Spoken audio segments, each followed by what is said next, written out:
happening again from the Great Depression and the lead up to that, which was, as we will remember, a pandemic. And then it was followed by an economic crisis. That's the Great Depression. And then we had World War. For some reason, because the entire world is sped up right now, we're going through this entire cycle in just a couple of months and inside of a couple of years. This is going to be worse than any other crisis event that we have experienced, and countries around the world are telling their citizens to get ready.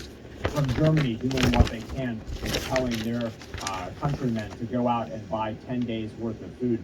You have China, who already warned their citizens to go out and get a year's worth of food. We're just a couple of months to years past when Russia told all of their citizens to go buy a year's worth of food. And now the supply chain, the crisis is so deep that if America was to go tell every American citizen to go buy a year's worth of food, or even to just go buy 10 days worth of food, you would see empty shelves immediately across the entire United States of America. Countries don't know what to do. Those in power and control are going to do everything that they can to hold on to that power and control, and even to gain a little bit more as the weaker chaff are sifted from the wheat.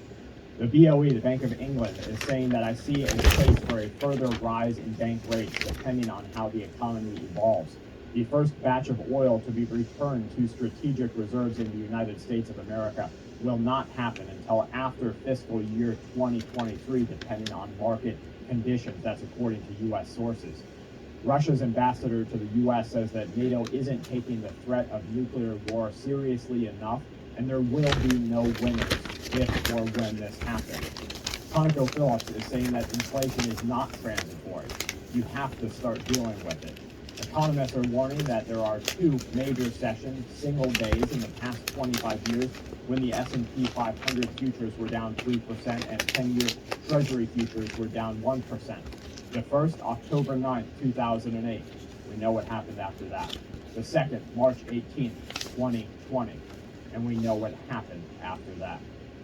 The fact that all it took for Powell to say that there was a 75 basis point being off the table to elicit a 1,000-point surge in the Dow, that attests to how oversold the market is and how disconnected it is with reality. The Bank of England is Right now, I'm in one of the top tourist destinations in